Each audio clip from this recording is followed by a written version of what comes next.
Foreshadowing is the ultimate secret weapon for crafting unforgettable stories. Whether you're teasing towards a huge plot twist or a romance that readers really want to see unfold, or hinting at what will happen at the grand finale of your series. Foreshadowing primes your readers for a later event.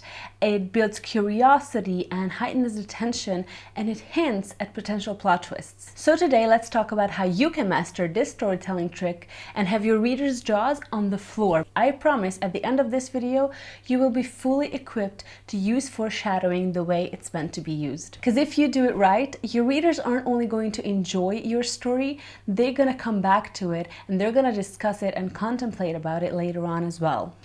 Think about Taylor Swift for a moment.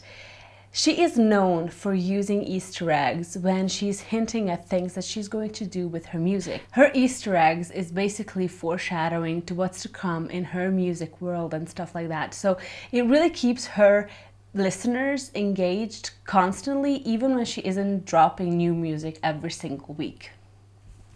I know it's kind of different because it has to do with music, but I think it's a great example of foreshadowing and how much it can engage the fandom or the readers or the listeners of that piece of art. So what is foreshadowing? Foreshadowing is basically you planting the seeds for a story that will bloom later on. It's when you subtly hint at events and twists and revelations before they even happen. Now you might wonder, why should I foreshadow anything in my book? Do I even want to foreshadow? Yes, you do. Because if you do it right, your readers are going to be so much more engaged because they can sense and they can tell that there's something deeper at play than what you're letting on in the earlier stages of your book. It also just gives your story so much more layers. It heightens attention. It keeps your readers on the edges of their seats, and they are just constantly looking for connections within your story for it to make sense. It also just deepens the payoff of your story. Once readers realize that you've been hinting at something all along, they're going to get this aha moment, which is just super fun to have, and it's very satisfying. Readers love that. Now, another thing foreshadowing will do is it's going to encourage your readers to come back and read your story again and again and again, to see if they maybe have missed Easter eggs or hints in their previous reads of your book, and it just keeps bringing them coming back for more. Now, there are a lot of different types of foreshadowings, but let's just talk about the three most common ones. Now, this is the strongest, most literal foreshadowing of all. Think of Chekhov's gun. Chekhov's gun basically states that every single item in your story should have a purpose. For example, if you show a gun on a wall as a decoration, then you should later on use that gun within your story. It should have its own function. It should go off at a certain point in your plot. Now, not all readers agree with this. Not all readers believe that every single thing you touch on or mention should have a deeper purpose, but still the fact is the most easiest, straightforward way of foreshadowing is to show something that in the beginning seems a little more innocuous, not that important, and then later on it gets its own 15 seconds of fame, if you will. Basically, what you do when you do this foreshadowing is you're placing a signpost for your readers that is just like, hey, pay attention. This is going to be so important later on. Now, why this works is very simple. This kind of foreshadowing sets clear expectations for your readers without spoiling the twist. You know there's a gun. You know or anticipate that that gun is going to be used at a certain point, but there is still tension because the question remains, when is it going to be used? Who is going to use it and why? Now, subtle foreshadowing has it in the name. You hint at something that's going to have a greater meaning in a very subtle way. These little snippets, these little storylines, these little things are seemingly insignificant in the beginning, and then later on they come together to have this very deep, powerful meaning. Now, one of my favorite versions of this kind of foreshadowing would have to be Rue in the Hunger Games, when she shows Katniss how to whistle so that the Mockingjays will copy it and you can send a message or alert the others of certain things.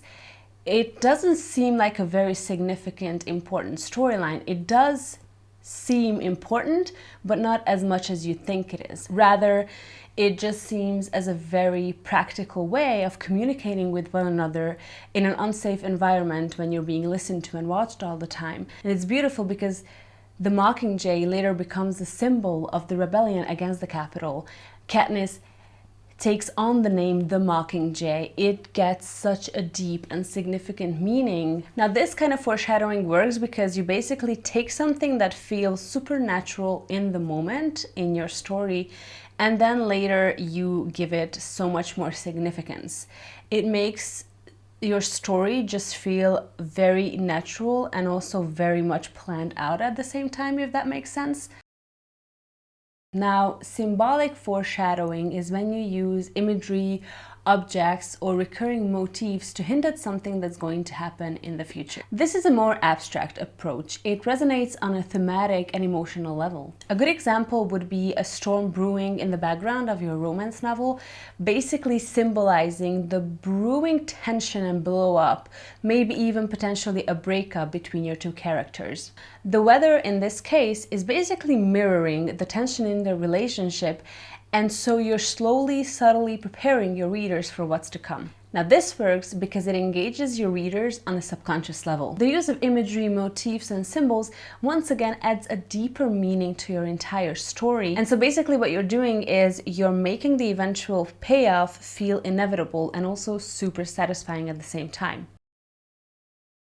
Now, like every other writing trick or trope or technique that writers use, foreshadowing also has its own pitfalls that you should really pay attention to avoid. Now, the first thing you should avoid is over-foreshadowing. Yes, foreshadowing is an incredibly powerful tool, but you should avoid dropping too many hints or trying to foreshadow every significant event in your book. Because if you over-foreshadow, what you're basically doing is you're ruining the element of surprise, and your story is just going to end up feeling predictable. Now, similarly to this, being too obvious is also going to ruin the powerful element that foreshadowing can be. Because let's say you mention that same exact clue hinting at something that's going to happen too many times, your readers are going to figure out the plot twist before you are telling it to them. And that is something you don't want. You want your plot twist to be figured out while your reader is actually reading those lines of the plot twist itself. And lastly, you should never forget to pay off your clues. Readers are generally gonna notice when you've been hinting at something or building towards something and then you just forget about it. It's going to give a feeling of loose ends at the end of your story, and sometimes that can be useful if you're trying to build towards a cliffhanger, but right now we're not talking about cliffhangers, we're talking about foreshadowing. And so leaving loose ends that way is going to leave your readers unsatisfied. So your foreshadowing elements should always be resolved. Even if it's in a later book in the series, you shouldn't leave it unresolved, even if you do it in a super unpredictable, unexpected way. So now that we've taken a look at what foreshadowing is, the most common types of foreshadowing, and the most common mistakes that you want to avoid, let's talk about how you do make good foreshadowing happen. There are basically 3 steps every author should take with this writing trick. Now, the first step is plan ahead. If you're a plotter, then you should map out elements in your story that you want to foreshadow beforehand. If you're a pantser, you can use your revision rounds to add in little foreshadowing elements into earlier chapters or parts of your book. The second step is to use dialogue, setting, and action. Foreshadowing should never be obvious. Now, what do I mean by this? I mean you can add hints through dialogue.